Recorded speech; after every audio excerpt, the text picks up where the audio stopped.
Welcome back to Investing Talk podcast. Good to be here. Today, we're taking a focused look at applied materials.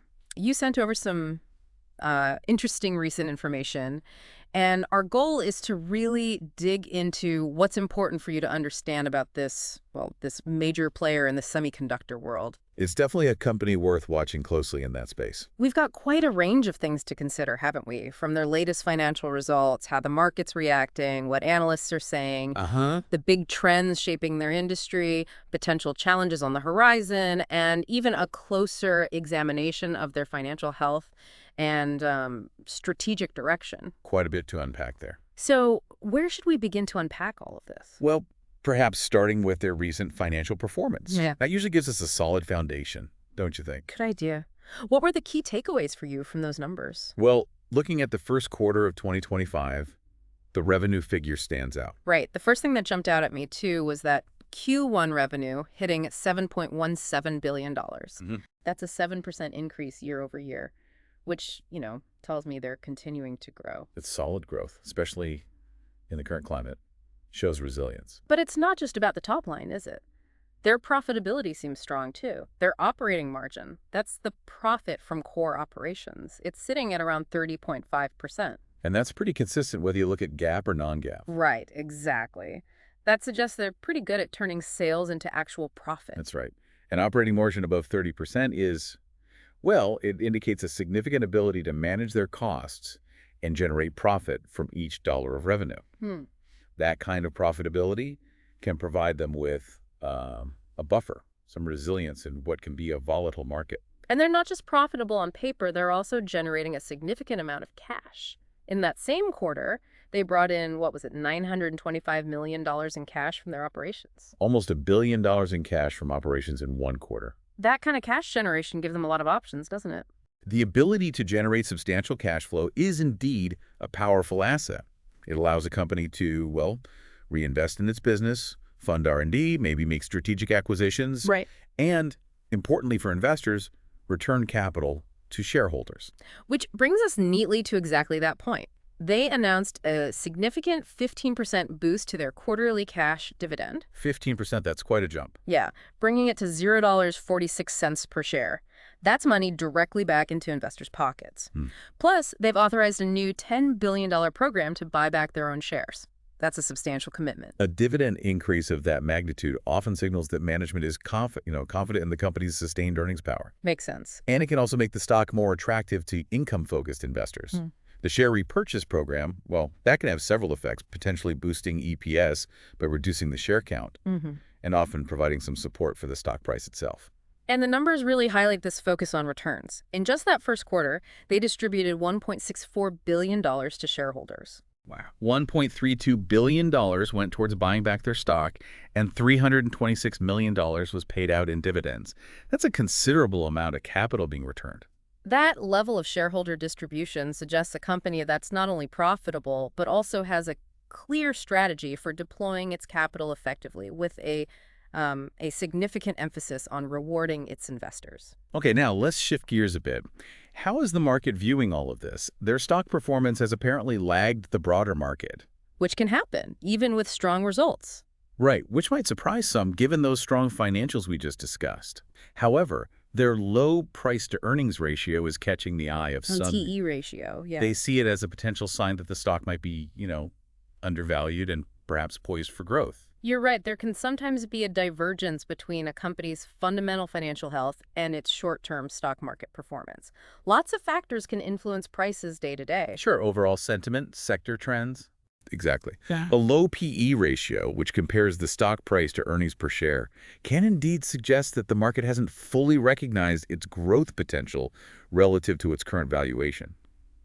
It's one indicator anyway. And it seems like analysts are largely in agreement about that potential. The information suggests they have a generally positive view, rating applied materials as a strong buy. That's a fairly bullish consensus. And a big part of this optimism seems to stem from their strong position in, two huge areas: artificial intelligence and renewable energy. Those are the mega trends everyone's watching. That kind of expert consensus is definitely worth noting, isn't it? Analyst ratings should always be considered as one input among many, of course, but the focus on AI and renewable energy is certainly significant. These are widely recognized as major long-term growth drivers. Absolutely. So a company with a strong foothold in those sectors is naturally going to garner positive attention from industry watchers. And those recent moves we talked about, the bigger dividend and the share buyback, those could very well be the catalysts, that boost investor confidence and help the market recognize that potential. Could be. Actions speak louder than words sometimes. We've actually seen their stock price tick up recently, and that's being attributed to those solid financials, their strategic alignment with AI and energy, and that positive response to the shareholder returns. It seems like maybe all those pieces are starting to connect in the market's view. The interplay between strong results, a compelling growth story, and shareholder-friendly actions can often create a positive feedback loop. It can lead to increased investor interest and potentially a higher stock valuation over time.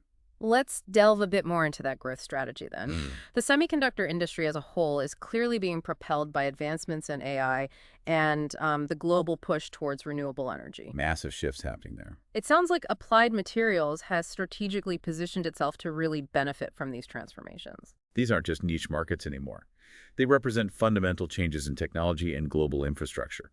For a company like Applied Materials, being strategically aligned with these mega trends offers a significant runway for future growth and market leadership. And it appears their EPIC platform, along with their focus on developing energy-efficient products, are key elements in how they plan to capitalize on these trends. Right, having the right tools is critical. It's not enough just to be in the right industries. You need the right technologies and solutions to meet the evolving demands, I suppose. Absolutely.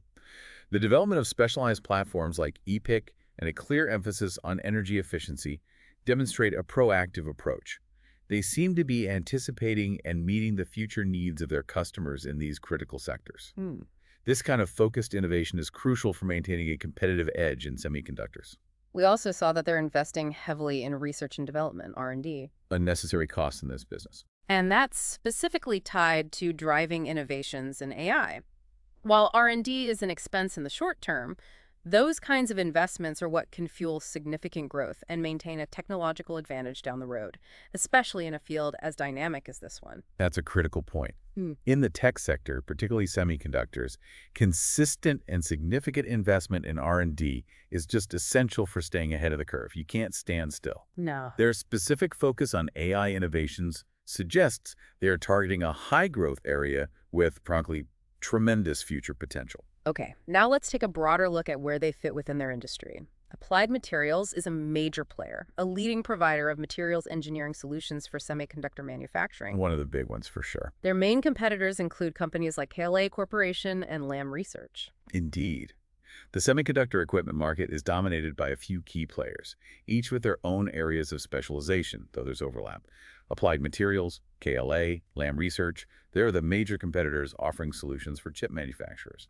It sounds like a significant advantage for Applied Materials is their leadership in semiconductor technology itself, and also the breadth of their product and service offerings. Having that wide portfolio can be huge. Yeah, it seems like it could make them a more comprehensive and attractive partner for the companies that actually make the chips, the foundries, and IDMs. A diversified portfolio provides a degree of stability across different segments of the very complex semiconductor manufacturing process. Right. And it allows them to capture a wider range of customer needs. Coupled with technological leadership, this broad offering definitely strengthens their competitive position. We also noted that while ASML might be the undisputed leader in specific areas, like lithography, Very specific, very crucial areas, yes. Applied Materials holds a strong overall market position. It's not a winner-take-all scenario. Different companies seem to have their strengths. That's a much more accurate picture of the competitive landscape. Market leadership in this industry can be quite nuanced. Different companies lead in different, highly specialized steps of the chip-making process. Okay.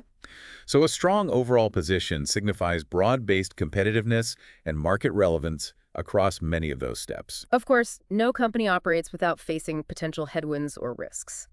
One area of concern mentioned was the U.S. export regulations. Always a factor for global tech companies. How could those potentially impact their future revenue? That's something investors must be watching closely, I imagine. Geopolitical factors and trade policies are increasingly significant risks, there's no doubt. Export regulations can directly limit their access to key markets and customers, especially in places like China, which can certainly affect revenue projections. It adds uncertainty. And then we have the broader economic picture, macroeconomic uncertainties, potential shifts in interest rates. The macro environment always looms large. These factors can have a widespread impact on the semiconductor industry, which is known for being cyclical anyway. Sure. However, the fact that Applied Materials has that strong financial foundation we talked about earlier might help them weather any potential economic storms better than some competitors. Macro conditions and interest rate fluctuations can definitely influence capital spending by chip makers and overall demand in the market. But yes, a strong balance sheet and consistent profitability can provide a buffer, some shock absorption against those broader economic pressures. And the semiconductor industry itself is just known for its volatility, isn't it? Driven by things like geopolitical tensions, the rapid pace of innovation, especially now with AI. It's inherent to this sector. It just seems like the nature of this high-tech space. The semiconductor industry is inherently cyclical and subject to rapid technological advancements. Geopolitical instability introduces uncertainties, while the continuous evolution of technologies like AI necessitates constant adaptation and investment. It's a demanding field. Finally, the information touched on the ongoing potential for supply chain disruptions. Still a concern post-pandemic. We've all seen how these can affect various industries globally, and the semiconductor industry, with its incredibly complex international supply chains, is certainly not immune. Global supply chains remain vulnerable to all sorts of disruptions. Geopolitical events, natural disasters, logistical bottlenecks. Yeah. For the semiconductor industry, which relies on this intricate web of international suppliers and manufacturers, these disruptions can have significant consequences for production, for delivery timelines, for costs. Let's dig just a little deeper into their financial health numbers again. Their GAAP gross margin for the first quarter was mentioned as a healthy 48.8%. What does that tell us, really? Well, a strong gross margin, like that 48.8%, indicates that the company is effectively managing the direct costs associated with producing its goods and services. Okay. It means a significant portion of revenue is left over to cover operating expenses, R&D, and ultimately generate profit. It speaks to efficiency and pricing power. Now, the earnings per share numbers showed an interesting contrast, didn't they? GAAP EPS decreased by 40% to $1.45. I had a noticeable drop on a GAAP basis. While non-GAAP EPS actually increased by 12% to $2.38. Can you shed some light on why there's such a difference there? It can be confusing. It often is. The difference between GAAP and non-GAAP EPS typically lies in the exclusion of certain items in the non-GAAP figures. Things like restructuring charges, stock-based compensation expenses, maybe acquisition-related costs. Oh, okay. Companies often present non-GAAP numbers to provide what they believe is a clearer picture of their underlying ongoing operating performance. They exclude items they consider non-recurring or not representative of the core business. So it's meant to show the operational trend more clearly. That's the intention. But it's really important for investors to understand what exactly is being excluded and why. To get a truly comprehensive view of profitability, you need to look at both. Good point. Looking ahead, the projections mentioned suggest revenue growth of around 5.9% annually over the next few years. Moderate the steady growth projected. And earnings per share growth projected at about 11.9% annually. That seems quite encouraging, faster than revenue growth. It suggests expectations of margin improvement or benefits from share buybacks, possibly both.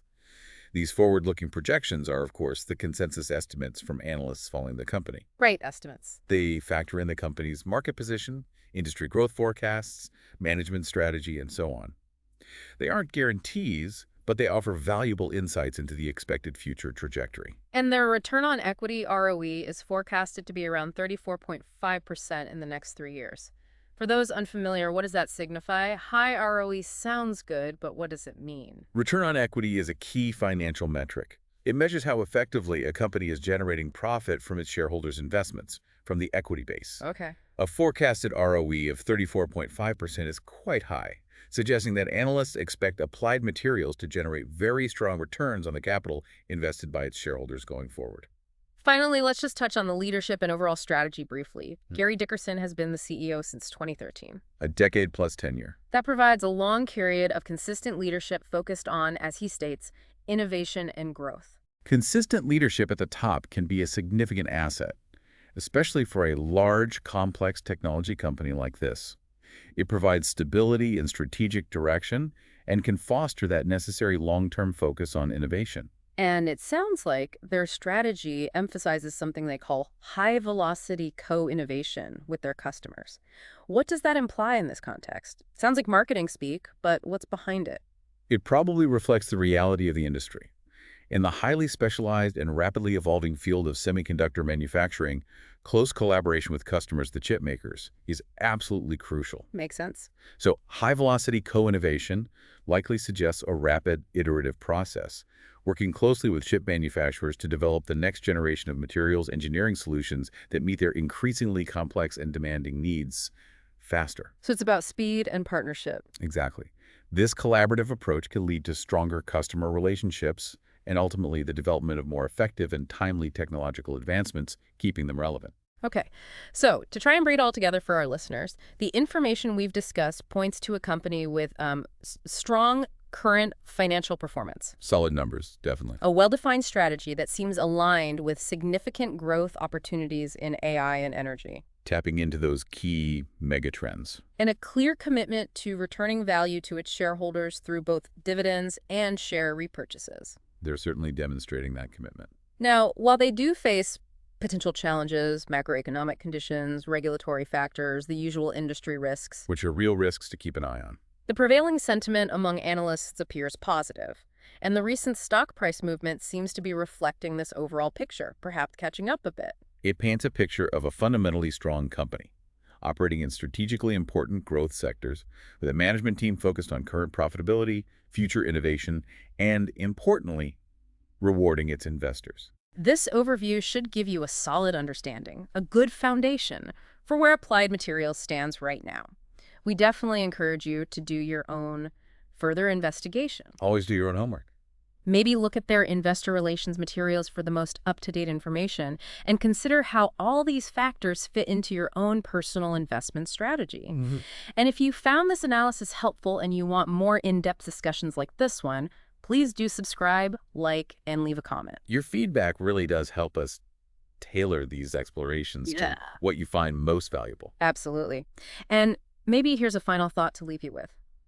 Given Applied Materials' crucial role in providing the foundational technology for both the AI revolution and the energy transition, how might unexpected breakthroughs or even faster adoption in either of those fields create even greater opportunities for them than current projections might suggest? That's an interesting question. The potential upside from those transformations is vast. Definitely something to consider.